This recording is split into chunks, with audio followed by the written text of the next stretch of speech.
ओम शांति। शांति भी घूम रहा है।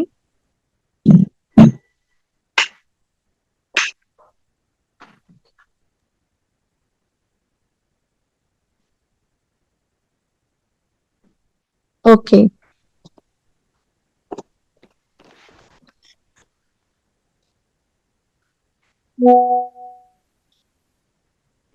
ओके, तो दीदी आज वासी गई हुई है। चल ठीक है, कोई प्रॉब्लम, ठीक है, थैंक यू। ओम शांति। ओम शांति पूजा दीदी। ओम शांति दीदी।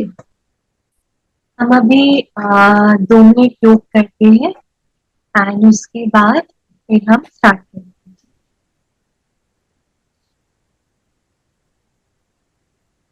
ज्ञान की यात्रा हुए तुम्हारे जन्म जन्मांतर के सब का विनाश हो जाए। जन्म जन्मांतर अर्थात तब से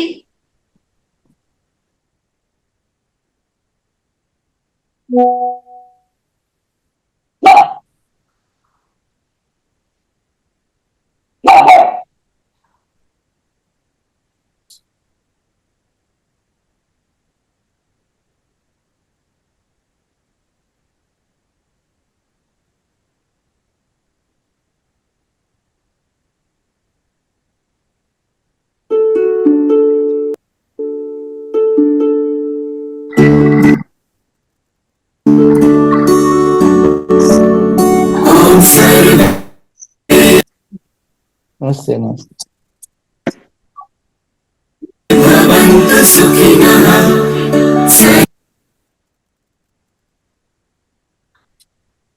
सन्तु निरामया सर्वे भद्राणि पश्यन्तु मा कश्चित् दुःखभाग् भवेत्। सर्वे ओके चलो।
दीदी गीत में कोई आवाज नहीं आ रही है, नो साउंड।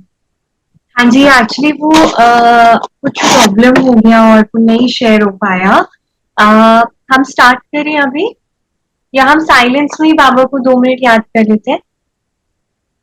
याद कर लेते हैं 2 मिनट। साइलेंस में सभी 1-2 मिनट बाबा को याद कर लेते हैं और सभी अपने आप को म्यूट कर लेंगे। हाँ हाँ, आप शेयर कर दीजिए।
जगहों से सब जुड़े हैं और जैसा मुझे बताया गया है तो मुरली का रिविजन करवाना है, राइट? है ना? हाँ जी। हाँ जी। जी आप सब हाँ जी। पढ़ ली है या सुन ली है? ठीक है, ठीक है, जी सुनी सुनी है। सुनिए, ठीक है, ठीक है। तो हम स्टार्ट करते हैं। देखो, आज बाबा ने बड़ी अच्छी मुरली चलाई है और आज की मुरली को रिवाइज करते करते ही हम देखेंगे कि बाबा ने आज क्या क्या कहा है। तो सबसे पहले आज बाबा ने हमें एक टाइटल दिया कि बच्चे आप ऐसे हो, इसीलिए आपसे मैं ज्यादा मेहनत नहीं कराता, सिर्फ 2 अक्षर कहता हूं कि याद करो। वो क्या है? मतलब बाबा ने हमें टाइटल कौन सा दिया कि आप क्या हो, इसलिए आपसे ज्यादा बड़े मेहनत, आदमी। बड़े आदमी है। बड़े आदमी है ना। बाबा ने कहा बड़े बहुत बड़े आदमी हो, इसीलिए सिर्फ बाबा 2 अक्षर बताते हैं कि अल और बे। बे को याद करो। बहुत अच्छा। उसके बाद बाबा ने कहा कि रूहानी बाप का मुख्य कर्तव्य है। बाबा ने अपना मुख्य कर्तव्य बताया है। तो बाबा का मुख्य कर्तव्य कौन सा है जिसमें बाबा को बहुत मजा आता? क्या मुख्य कर्तव्य? को पावन बनाना। Very good.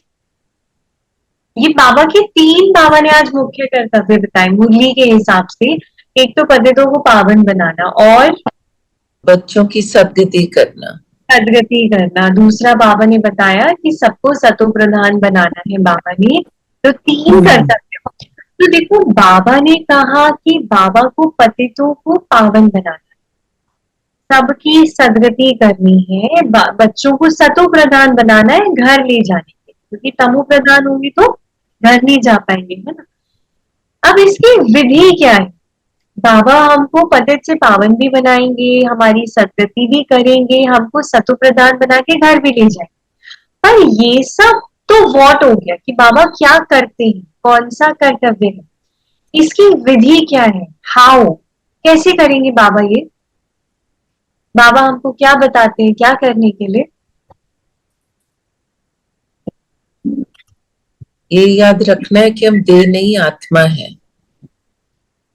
हाँ, तो बाबा ने आज क्या बताया कि मेन जो बाबा ने पहले भी कहा ना कि सिर्फ 2 अक्षर याद करो, याद करना, बाबा को याद करना। तो अगर बाबा कहेंगे मुझे याद करो सतियों को, तो कोई कहेगा बाबा मुझे याद नहीं आती ना आपकी, मुझे अपने घर वालों की याद आती है या मुझे इस दुनिया की याद आती है। तो बाबा ने फिर उसका भी विधि बताया कि बच्चे अपने को आत्मा समझो। तो अपने को आत्मा समझेंगे तो क्या होगा? बाबा याद आएगा। जैसे कभी कोई अपने आप को डॉक्टर है, डॉक्टर समझता है तो उसको ऑफिस याद आता है। तो अपने आप को फादर समझेगा तो उसको बच्चा याद आएगा। वो अपने आप को हस्बैंड समझेगा तो उसको उसकी युगल याद आएगी। वो अपने आप को बेटा समझेगा तो पेरेंट्स याद।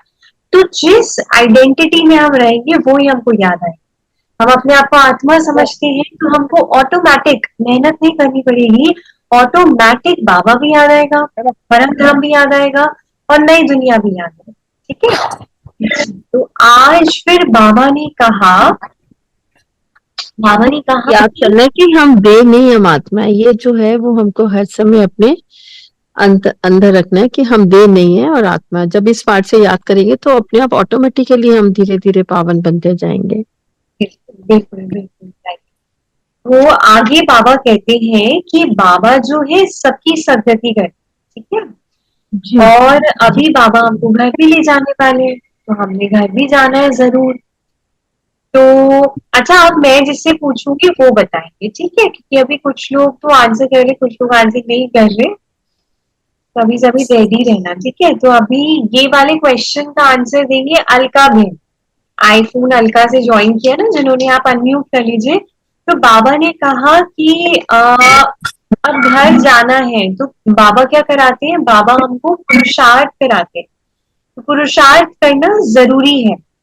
तो बाबा कहते हैं पुरुषार्थ करना जरूरी है। एक सेकंड। हाँ जी, अलका बहन ने अनम्यूट कर लिया। तो बाबा कहते हैं कि पुरुषार्थ करना जरूरी है। तो इसमें क्या करना है, पुरुषार्थ हमको क्या करना है? आज की मूली के हिसाब से बाबा ने क्या पुरुषार्थ बताया, अलका बेन?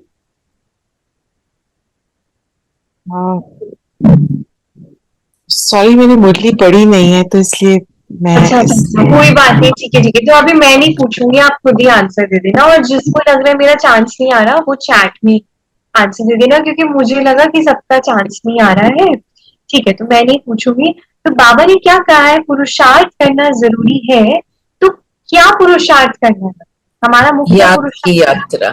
याद की यात्रा। तो उसमें भी क्या याद करेंगे? केवल दो शब्द, बाबा और बरसा। दो शब्द। बाबा ने कहा अल्फ और बे याद करना है। इसमें भी बे को याद, हाँ, इसमें भी अल्फ और बे। बाबा ने कहा अल्फ और बे को याद करना है। अल्फ माना बाबा और बे माना बादशाही, माना जो हमें सतयुग में मिलने वाला है। इसमें भी बाबा ने ये कहा है कि आपको पहले ये चीज याद करनी है। तो वो क्या चीज है? फिर भी आगे से बेहतर है। पहले अलफ बाप को याद करना है हाँ और जी। पीछे बादशाही याद करनी है। हाँ, आप लोग मूली लेके तो नहीं बैठे हो, बिल्कुल एक्यूरेट सुना रहे हो इसीलिए। अच्छा, तो बाबा ने कहा है पहले अल्फ को याद करना, माना देखो बादशाही तो ऑटोमेटिक है। इट्स लाइक कि मतलब किसी को डॉक्टर करना है तो सिर्फ एक बच्चा पूरा टाइम खेल रहा है, कूद रहा है, और वो सिर्फ सोच रहा है मैं डॉक्टर बनने वाला हूँ, डॉक्टर बनने वाला हूँ, सिर्फ उससे नहीं होगा।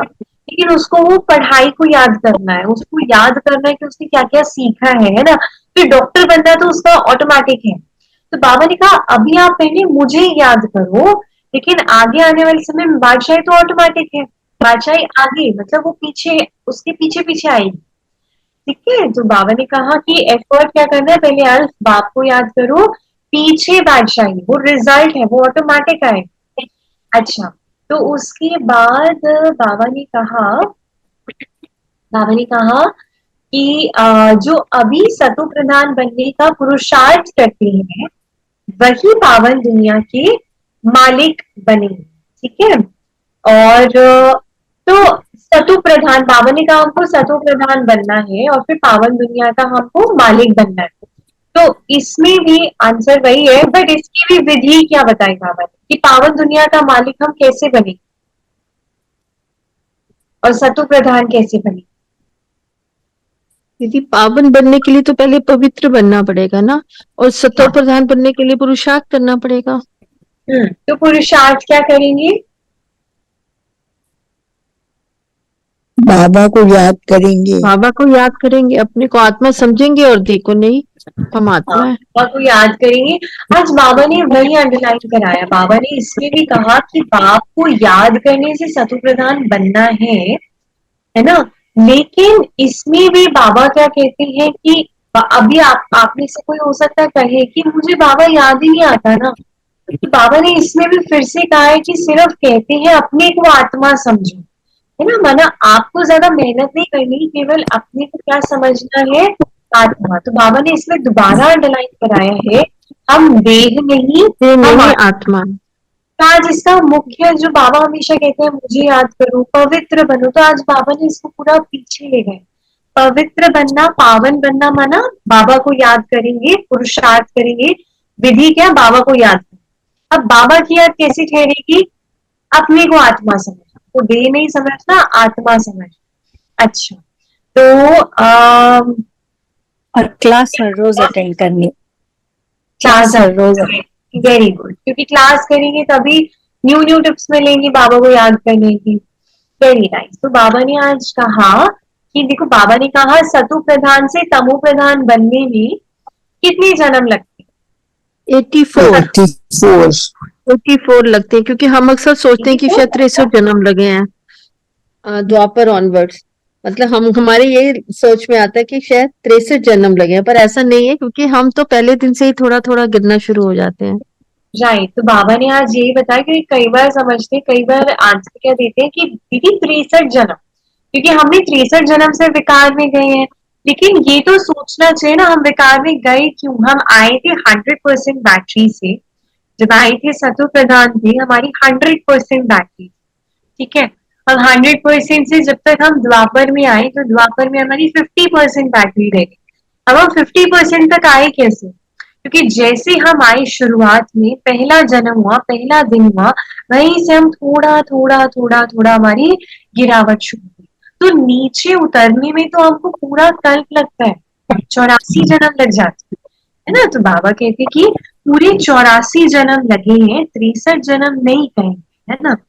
अच्छा, इसके बाद आज की मुरली से बाबा ने कहा कि देखो शास्त्रों में एक चीज दिखाती है, शास्त्रों में दिखाते हैं कि असुरों की और देवताओं की लड़ाई लगी, ठीक है। और बाबा कहते हैं कि असुरों की और देवताओं की लड़ाई नहीं लगती। आज की मुरली के हिसाब से बाबा ने क्या क्या पॉइंट्स बताए, अगर मैं आपको बोलूं, मैं कोई शास्त्रवादी हूँ, मैंने शास्त्र पढ़े हुए हैं और मुझे लगता है कि असुरों और देवताओं की लड़ाई लगती है, और आप मुझे समझा रहे हो असुरों और देवताओं की लड़ाई नहीं लगती।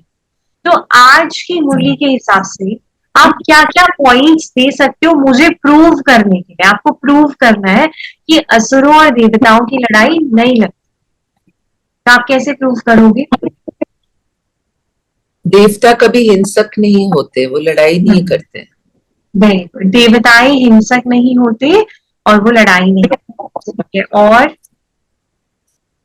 ये युद्ध जो है ये मन में चलता है कि हम राम पारस बुद्धि से, जैसे पत्थर बुद्धि से पारस बुद्धि बन रहे, जैसे हम ज्ञान सुनते हैं, उसको ऑब्जॉर्व करते हैं, उसकी धारणा करते हैं, तो वो जो हमें पुराने संस्कारों को छोड़कर जिसकी हमें आदत है, उससे जब हमें नए में आना होता है, जो बाबा के ज्ञान के हिसाब से जो फॉलो करना होता है, उसमें जो हमारे मन में लड़ाई चढ़ती है, ये रेफरेंस उसका है।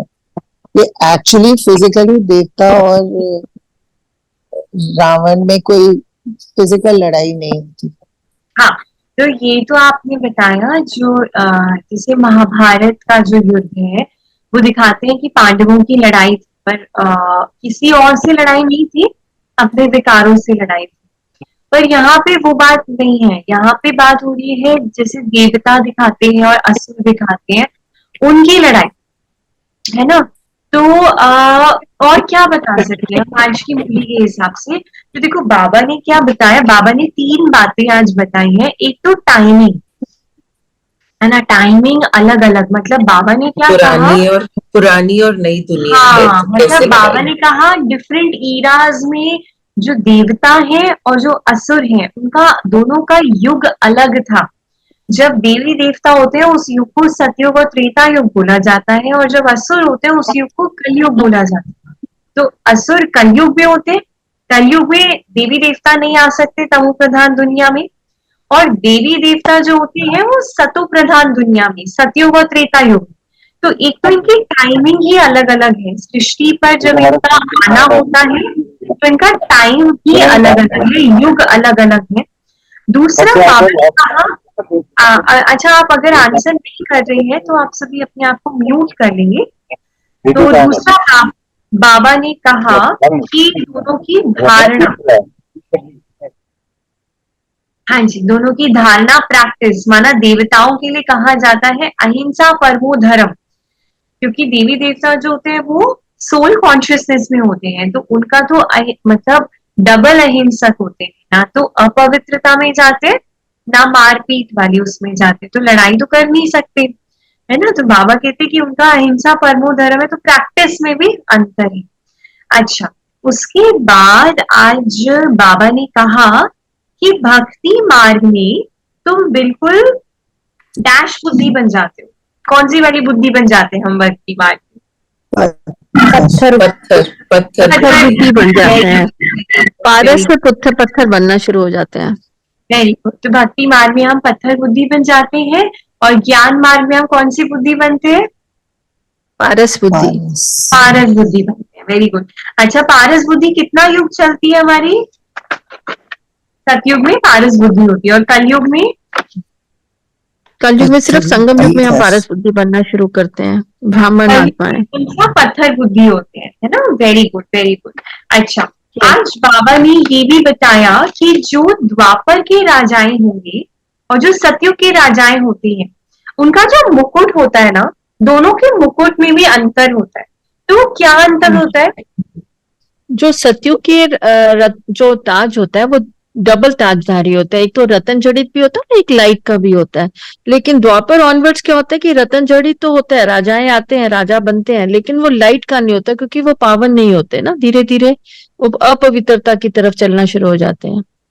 Very nice. तो बाबा ने आज यही कहा कि जो सतयुग के राजाएं होंगे उनका डबल ताजधारी होते हैं। एक तो रतन जड़ित ताज बहुत सुंदर होता ही है, बट लाइट का ताज भी होता है जो कि प्योरिटी का साइन, पवित्रता की निशानी होता है। और धीरे धीरे जब हम गिरावट में आते हैं तो हम द्वापर में आते हैं, तो द्वापर में पवित्रता तो नहीं रहती, लेकिन सिर्फ रतन जड़ित ताज रह जाता है, तो लाइट का ताज नहीं रहता। अच्छा, तो लाइट आपको क्या लगता है? लाइट हमारे पीछे ऐसे मतलब लाइट रहती है, तो बाबा ने आज ये भी बताया कि हमारे पीछे लाइट नहीं रहती है, लेकिन ये सिर्फ चित्र में दिखाने के लिए, चित्र में जी सिर्फ जी चित्र में निशानी दिखाने के लिए कि ये जो है, ये राजा रानी ये बड़े पवित्र हैं, ये बड़े प्योर हैं, ये लक्ष्मी नारायण बड़े पवित्र हैं, उसको दिखाना था। तो आर्टिस्ट ने क्या किया? आर्टिस्ट ने लाइट बना दी। पर बाबा कहते कि ऐसी लाइट नहीं होती कि कोई सर पे लाइट खड़ी हुई है, पर हमारा ऑरा ही पूरा वाइट होता है, उसको दिखाने के लिए यहाँ पे लाइट बना दी। अच्छा, अभी आगे बाबा कहते हैं कि हम हर वर्ष जो है रावण को जलाते हैं, है ना? तो दिखाते हैं कि रावण ये रावण राज्य है। तो रावण राज्य है, इसको सिद्ध करने के लिए मैंने बता ही दिया मैं पूछने वाली थी, रावण राज्य है, इसको सिद्ध करने के लिए क्या करते हैं, क्या दिखाते हैं? कोई बताएगा? रावण राज्य है, उसको सिद्ध करने के लिए क्या दिखाते हैं? रावण बड़ा होता जा रहा है, रावण को दिखाते हैं। मैंने क्योंकि पहले विकार बढ़ रहे हैं। हाँ, कि रावण को हर वर्ष जलाते हर हैं, वर्ष उसकी एफिजी बनाकर हर वर्ष चलाते हैं। हर वर्ष So उसको if जलाते that हैं। means he is still present, that's why we have to burn him every year. And in Satyug he does not exist, so there is no effigy and we don't need to get rid of him. Right. और क्योंकि वो रावण अगर रावण राज्य हर वर्ष चलाते हैं लेकिन वो जलता नहीं है, क्योंकि उसपे उन पर हम विजय पाते हैं, पर रावण होगा मतलब अगर वो जल जाता है एक ही बारी में सब कुछ, तो इसका मतलब फिर तो दोबारा जलाने की जरूरत नहीं है। तो हर वर्ष इसलिए जलाते हैं कि वो अभी भी हमारे अंदर है, वो चलता जा रहा है, खत्म नहीं हुआ है। राइट, बिल्कुल राइट बताया कि हर वर्ष जलाते हैं और खत्म नहीं हुआ है, और ज्यादा बड़ा बनाते हैं। और इसकी रिप्रेजेंटेशन भी अगर आप देखेंगे तो रावण के 10 सर जो दिखाए हैं, तो 5 विकार स्त्री के, 5 विकार पुरुष के, तो ये भी एक तरीके से दिखाता है कि हम रावण राज्य में अभी जी रहे हैं, हम रावण राज्य में हैं। अच्छा, तो इसके बाद जो बाबा ने आज कहा कि बाबा ने कहा ड्रामा कितना विचित्र बना हुआ है। तो आज बाबा ने ड्रामा के ऊपर क्या क्या बोला? बाबा ने आज क्या क्या बातें बताई ड्रामा के ऊपर? माना शुरू से हम क्या होते हैं, फिर हम क्या बनते हैं,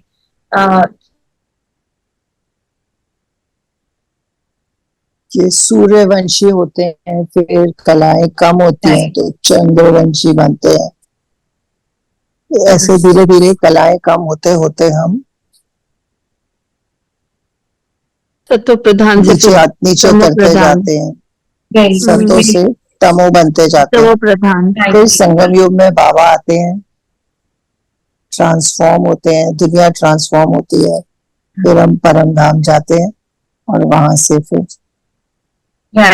सुखधाम में आते हैं। राइट राइट, बहुत ब्यूटीफुली बताया। जैसे हम पहले सूर्यवंशी होते हैं, फिर चंद्रवंशी, 2 कला कम हो जाती है, फिर द्वापर में आते हैं तो और कलाएं कम हो जाती हैं, और कलयुग के अंत तक बिल्कुल 0 कला हो जाती है। ऐसे समय पर बाबा आकर हमको उठाते हैं और फिर से हमें पुरुषार्थ कराते हैं। तो देखो बाबा कहते हैं आज कि हम एक चीज में फेल हो जाते, बार बार फेल हो जाते। बाबा ने कहा सर्विस करना तो बहुत इजी है, पर इस चीज में आप बार बार फेल हो जाते हो, वो कौन सी चीज है?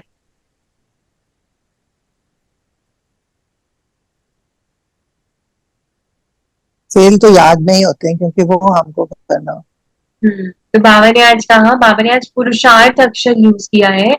बाबा कहते हैं अगर जैसे आपको सर्विस दी जाए ना, आप सर्विस अगर करें, अगर हम आपको बोले कि आपको जो है प्रदर्शनी समझानी है या म्यूजियम है वो समझाना है, कोई आए हैं वो नए हैं और आप तो ज्ञान में पुराने हो, तो अगर आपको बोला जाए कि आपको इनको समझाना है तो आप उनको समझा दोगे अच्छे से, आपको जितना ज्ञान है आप उनको सारा समझा दोगे, तो उसमें पास हो जाते हैं। मतलब अगर नॉलेज है तो आप समझा दो।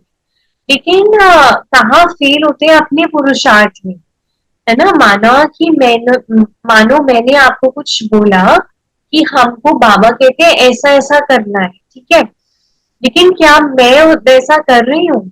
क्या मैं अपने जीवन में उस धारणा को पालन कर रही हूँ? तो पुरुषार्थ में, अपने एफर्ट में हम कई बार फेल हो जाते हैं, तो इसके लिए बाबा का पुरुषार्थ पर ध्यान देना है। अच्छा, तो आज बाबा ने कहा कि सेंटर की सर्विस पे डैश की सर्विस अच्छी है। सेंटर की सर्विस म्यूजियम नहीं, बीच में, मतलब म्यूजियम भी बोला है पर बीच में एक और चीज है।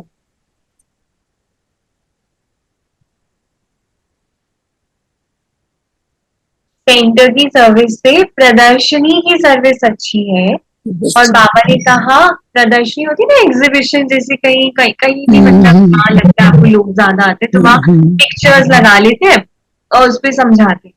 और प्रदर्शनी की सर्विस पे डैश की सर्विस अच्छी है। म्यूजियम से अच्छी सर्विस है। हाँ, मतलब बाबा ने म्यूजियम में अच्छी होती है। हाँ हाँ हाँ, बाबा ने कहा, बाबा ने म्यूजियम को सबसे अच्छा बताया, लेकिन ऐसा बाबा ने डिफरेंस क्यों बताया? सेंटर में सर्विस क्या होती है? ज्यादातर कोर्स कराना, मूवी सुनाना। फिर बाबा ने प्रदर्शनी को और अच्छा बताया। फिर मतलब बाबा ने उसको और अच्छा बताया, म्यूजियम को। ऐसा डिफरेंस क्यों बताया बाबा ने? क्योंकि म्यूजियम में शो करते हैं ना, उसमें शोज होते हैं अच्छी तरह से, फिर वो देख कर आते हैं कि औरों को सुनाते भी रहेंगे वो। Right right. तो जैसे आपको भी अगर हम कोई चीज दे दें और आपको बोले आप इसको पढ़ लो, है ना, तो आप पढ़ लोगे पर आपको इतना याद नहीं रहेगा। तो ऐसे सेंटर में भी कोर्स होते हैं, तो कोर्स बुक से कराया जाता है पर वो इतनी बड़े नहीं होते, इतना ध्यान नहीं जाता। फिर प्रदर्शनी में जाते हैं तो पिक्चर्स होती है, तो पिक्चर्स बड़ी बड़ी होती है, तो पिक्चर्स के माध्यम से समझाते हैं तो वो पिक्चर याद रह जाती है। और म्यूजियम में जाते ज्यादा इम्पैक्ट करती है, वो ज्यादा इम्पैक्ट करती है ना, जब हम कुछ चीज देखते हैं उसको पिक्चराइज, तो हमारे दिमाग में छप जाता है। राइट। म्यूजियम में जाते तो और ज्यादा शो होता है, पिक्चर्स होती है, ये सब होता है, तो वो और ज्यादा इम्पैक्ट करती है। तो पिक्चर्स और उसकी वजह से जो शो होता है उसकी वजह से ज्यादा याद रह जाता है, सेवा ज्यादा हो जाती है। अच्छा, इसके बाद बाबा ने कहा कि गॉड फादरली वर्ल्ड यूनिवर्सिटी अक्षर जो है वो बड़ा अच्छा है। ऐसा क्यों कहा बाबा ने? गॉड फादरली अक्षर वर्ल्ड यूनिवर्सिटी, ये जो हमारी संस्था का जो है, नाम है कि गॉड फादर, मतलब ईश्वरीय विश्वविद्यालय है, ये बहुत अच्छा बोला बाबा ने। ऐसा क्यों? क्योंकि ये नॉर्मल यूनिवर्सिटी से बिल्कुल अलग है। यहाँ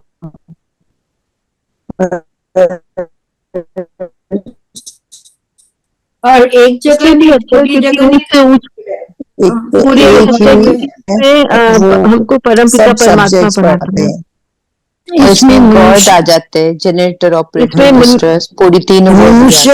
हाँ, इसमें मनुष्य का नाम नहीं है।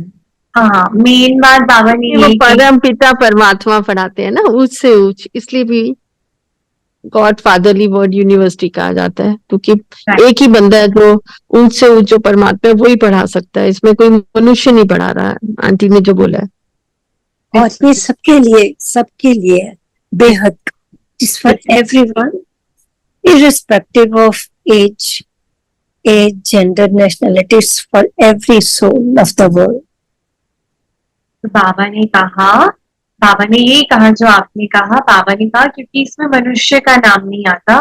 दुनिया में तो देखेंगे बहुत सारी यूनिवर्सिटीज हैं तो उसमें ये मनुष्य का नाम आ जाता है, लेकिन बाबा ने कहा इसमें गॉड का नाम है, तो डायरेक्ट जो भी आएगा उसका कनेक्शन गॉड से, उसका ध्यान गॉड की तरफ जाए, है ना। तो ये बाबा ने कहा। अच्छा, इसके बाद बाबा ने आज ये बोला है कि ओपिनियन का किताब बनाना चाहिए।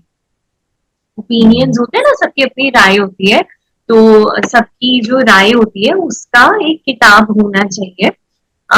तो ओपिनियन बाबा ने आज किन किन लोगों का लेने के लिए कहा और क्यों? मतलब बाबा ने कहा जो राय होती है सबकी, उसका एक किताब बनाना चाहिए। जैसे मैं क्या करूं, मैं आप सबकी 20 लोग हैं, सबकी मैं राय ले लूं किसी टॉपिक पे और उसका मैं एक किताब बना दूं। तो ओपिनियन बाबा ने मतलब बाबा के हिसाब से ओपिनियन किन लोगों का हमको लेकर छापना चाहिए और ऐसा क्यों करना चाहिए? बाबा ने कहा जो बड़े नाम के होते हैं ना, बड़े नाम के लोग आते हैं, उनको सुनकर फिर आते हैं। ठीक है, बड़े आदमियों का, हाँ, बड़े आदमियों का हमको ओपिनियन लेकर छापना चाहिए, पर ऐसा हमको क्यों करना चाहिए? क्योंकि वो पढ़ के और भी बाकी सब प्रोत्साहित होंगे, उनको भी प्रेरणा मिलेगी कि जाना चाहिए। ठीक है, और क्यों, मतलब मोटिवेशन क्यों मिलेगा? मतलब अगर कोई नॉलेज कर रहे हैं तो हमें भी करना चाहिए। नो, पीपल थिंक दैट इतने नोन सेलिब्रिटीज और ये लोग भी कर रहे हैं, पढ़े लिखे लोग कर रहे हैं, तो इसमें कुछ खास बात होगी। So they are trying to hunt for the special thing in this. उनका इम्पैक्ट रहता है। हाँ, इम्पैक्ट रहता है। बाबा नाम होता है, उनकी शोहरत होती है, वो मशहूर लोग होते हैं, तो एक हमको लगता है कि अगर वो भी कर रहे हैं और वो जा रहे हैं, वो बोल रहे हैं, तो जरूर कोई ना कोई बात हो गई। तो it's a law of nature. जब कोई बड़ा कोई आदमी जैसे कोई भी होता है अपनी उपाधि में या अपनी पोजीशन में, तो हम उसकी सुनते हैं कि हाँ ये कुछ कह रहा है तो हमें सुनना चाहिए। बिल्कुल बिल्कुल, बाबा ने यही कहा। देखो, बाबा के लिए हर बच्चा बहुत प्यारा है, हर बच्चा कोई VVIP से कम नहीं है, लेकिन जब सेवा की जहां बात आती है तो नॉर्मल ह्यूमन साइकोलॉजी, क्योंकि बाबा तो जानते हैं ना सबकी साइकोलॉजी को, तो बाबा इसीलिए सेवा के लिए बताते हैं कि बच्चे जब आप बड़े आदमियों का ओपिनियन छपाओगे तो दुनिया में जो पढ़ेंगे उनको असर होगा, असर ज्यादा होगा। इसीलिए दुनिया में भी आप देखो तो ब्रांड एंडोर्समेंट्स होती हैं, जो फेमस लोग होते हैं उनको वो ब्रांड एम्बेसडर्स बनाते हैं ताकि उनकी बात ज्यादा लोगों तक पहुंचे, है ना। तो अच्छा, इसके बाद बाबा ने आज कहा कि देखो पतित पावन परमात्मा है या नदी नाले है ना। तो बाबा ने कहा कि जैसे पतित पावन परमात्मा है या नदी नाले हैं, तो इसमें बाबा ने क्या क्या चीजें हैं दुनिया में, ऐसी कौन सी मान्यताएं हैं जिसकी वजह से बाबा ने ऐसा कहा। मतलब क्या क्या, मतलब लोगों की श्रद्धा कहाँ कहाँ गई हुई है, कौन से नदी नालों को हम वर्शिप करते हैं या हम मानते हैं, जिसको बाबा ने हमको समझाने के लिए ये बात कही। जैसे मान्यता है कि गंगा में नहाएंगे तो सब पाप धुल जाएंगे, हम पवित्र हो जाएंगे। जैसे अमृतसर में भी तालाब है, तो लोग समझते हैं कि उस तालाब को वो साफ करते रहते हैं, उनका नाम भी रखा है अमृतसर। तो अगर अमृत अगर कहेंगे तो गंगा को भी हम अमृत ही कहते हैं, पर गंगा तो इतनी गंदी हो गई है, बाबा ने कहा। तो नदियों से स्नान करने से कोई ये नहीं होगा कि हमारे पाप धुल जाएंगे।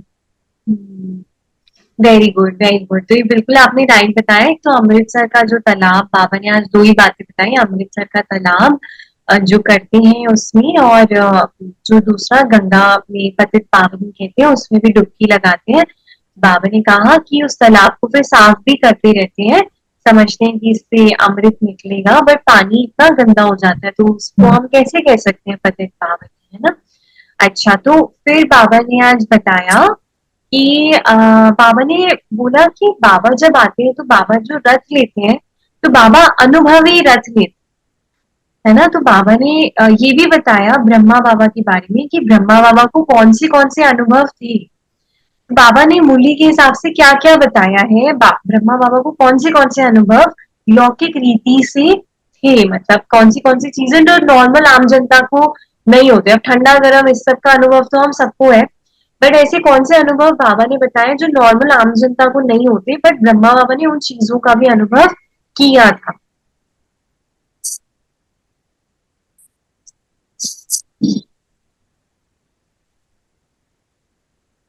अच्छा, मैं आपको हिंट देती हूँ।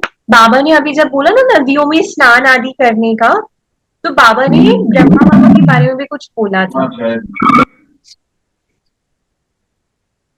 याद आ रहा है, बाबा ने कहा था कि जब ब्रह्मा बाबा पानी सूख जाता है, कीचड़ बन जाता है, तो बाबा का भी अनुभव है उसको, कीचड़ को कैसे लगाते हैं बदन पे। हाँ, नहीं, बाबा ने कहा कि ब्रह्मा बाबा ने भी इन नदियों आदि में स्नान किया हुआ है। फिर बाबा ने कहा बहुत गंदा पानी होता है, तो बाबा ने कहा कि जैसे हम में से हो सकता है कुछ लोगों ने नहीं गए हो घर की तरफ और नहीं स्नान किया हो, लेकिन ब्रह्मा बाबा बहुत भक्ति में थे, तो उन्होंने स्नान किया हुआ और उन्होंने देखा हुआ है कि कितना गंदा पानी होता है। तो ये अनुभव। दूसरा बाबा ने और क्या बताया, 3 बातें बताई, तो 2 और बातें बाबा ने बताई है अनुभव में। क्या बताया बाबा ने?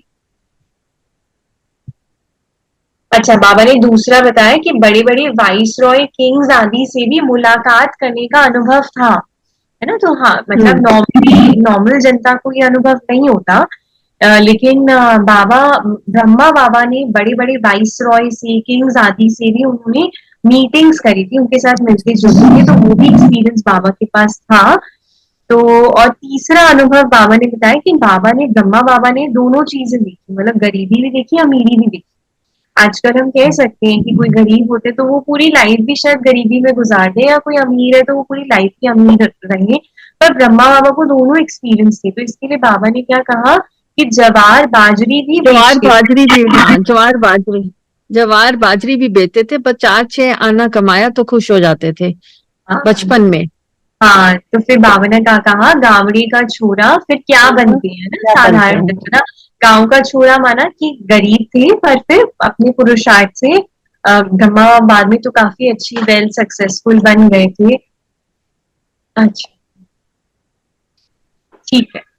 अच्छा, ठीक है, तो अभी हम इसको शॉर्ट करते हैं, क्योंकि आज जन्माष्टमी है ना, तो भोग लगने वाला है। आप सभी को जन्माष्टमी की बहुत बहुत शुभकामनाएं। और मैं आपसे कुछ लास्ट में कुछ ही अब क्वेश्चंस पूछूंगी वाइंड अप करते हुए। आज का वरदान जो है, सुनाना नहीं है पूरा, पर आज के वरदान में बाबा ने क्या कहा है कि हमें क्या करना है, 2 चीजों का बैलेंस रखना है। कौन सी 2 चीजों का बैलेंस रखना है?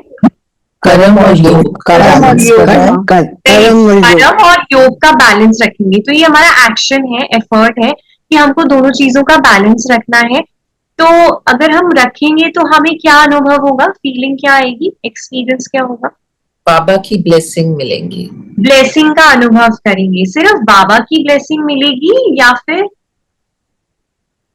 औरों की भी मिलेगी, जिसके भी संपर्क में सभी की मिलेगी। और इससे रिजल्ट क्या होगा, क्या बन जाएंगे? कर्म योगी बन जाएंगे। अच्छा, तो आज बाबा ने बताया कर्मातीत अवस्था के समीप जाने के लिए बाबा ने हमें एक विधि बताई है। वो विधि क्या है? संकल्पों को स्टॉप करना।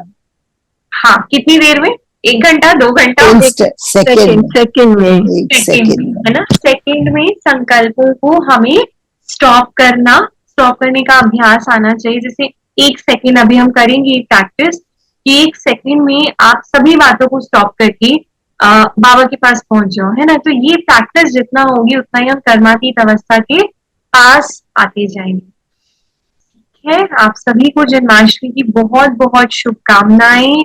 और जन्माष्टमी जो है एक तरह से याद दिलाता है कि हमारा जो वैकुंठ है, नई दुनिया है, सतयुग है, वो बहुत पास है, आने ही वाली है।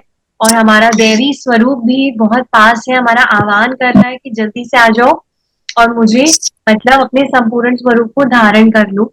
तो आज आप सभी भी कोशिश करना याद करना कि हमारा दैवी स्वरूप कैसा दिखता है।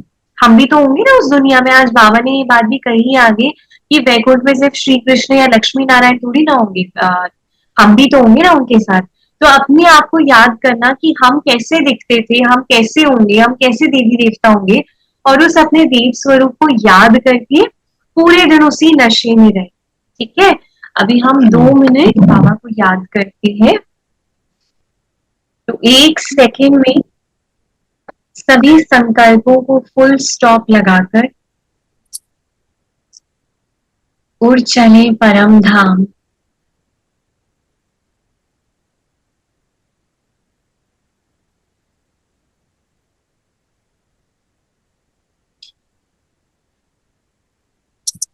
बाबा से लाइट और माइट लेते हुए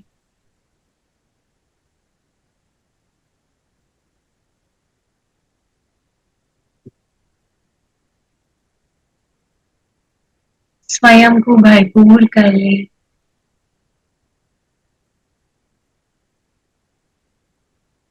और लौट चलते हैं फिर इस दुनिया की ओर।